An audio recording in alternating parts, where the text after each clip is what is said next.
Hi everybody, welcome to my video blog. Today I'm going to do something a little bit different. I'm usually doing a painting or talking about a painting, but today I'm going to do something a little out of left field for me. I'm going to talk just a little bit about artist materials. I'm doing this because I am passionate about color. I've loved color ever since I was a little kid, picking them out, mixing them, putting them on canvas. I just love everything about them. So what we're going to do today is I'm going to show you how different some of these paints can be. I'm going to do a quick shootout. I'm going to use one color, 3 paints. These 3 paints are all top-of-the-line paints that are pretty much widely available. And I'm going to show you how different they can be. All these paints are labeled burnt sienna. Not burnt sienna light or deep or hue or any of that hogwash. It's just burnt sienna. 3 paints we're going to use real quick. First one is Grumbacher, good old Grumbacher. Been around forever, great color.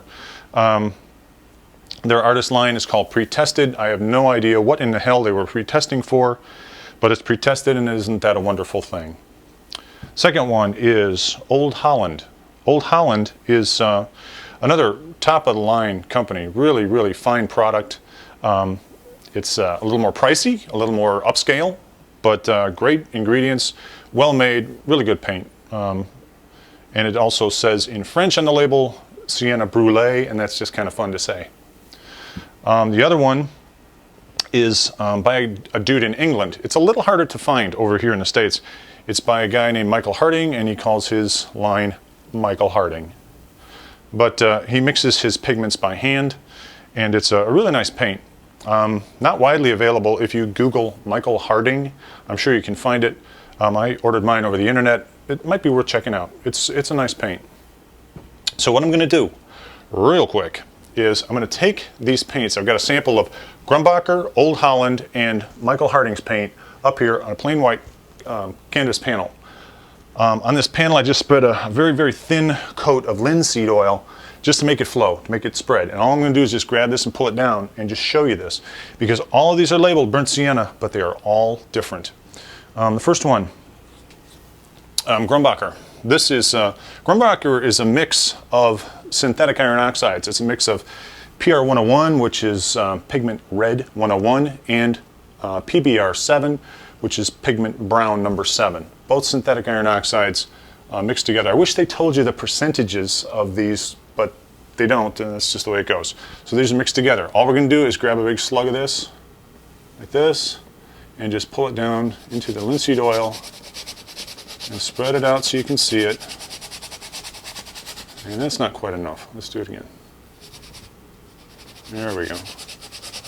That's more like what I wanted. Just spread it out like that. Okay, that is the Grumbacher. And then real quick, I'm going to grab the, I'm flying around here. This is the Old Holland, and the Old Holland just looks a lot different than the Grumbacher in mass tone. It's a lot more red, it's a lot more opaque. This reminds me of some of the Terra Rosas that I've worked with in the past. But this is Old Holland's take on burnt sienna. This is PBR7, straight up, no other pigments mixed with it. This is a naturally occurring iron oxide. Not tremendously different than synthetic, but this is a naturally occurring iron oxide. Okay, a big slug of that, go right down into the linseed oil, start mixing it out, spread it, and I'm going to do the same thing. I'm just going to grab a little bit more of it, spread it down so you can see it. Okay, a lot of difference already. It's a lot more red than the Grumbacher is, that's for sure. And the last one, this is Michael Harding's take on burnt sienna. Michael Harding uses a synthetic iron oxide. This is PBR6, and the pigment in this is a synthetic iron oxide, but it is dark. I mean, this is dark stuff. It's labeled burnt sienna, but this is like espresso brown. I mean, like, you know, coffee brown, like a Milky Way midnight or something.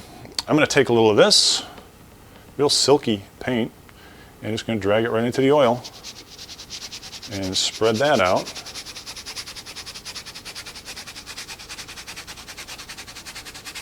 And a lot of difference with that one. Way different. Just get rid of some of these streaks in here so you can see a little better. But yeah, much different. Okay, So there we are. These colors, everybody's monitors are a little bit different, but you could see this in black and white. I mean, these are tremendously different in how they look. Burnt sienna is a deep neutralized orange. Should look like rust. And when you thin it down, it should look real bright and just have this deep glow to it. And we've got that going on here. Here, this is much more red than the Grumbacher is. And it's labeled the same. It's also much more opaque than the Grumbacher. And Michael Harding's, this is PBR6. PBR6 is also called Mars Brown. And Mars colors are iron oxides, but they tend to be really opaque. This, just to me, I don't like this. I mean, this does not look like burnt sienna to me. This, without a doubt, this is burnt sienna. This one, it would work. This one, this is not even close. This is what artists need to see. I want you to see this stuff because these three paints are labeled as the same color, but they are totally different. Much more orange, much more red, and this kind of funky yellowy brown.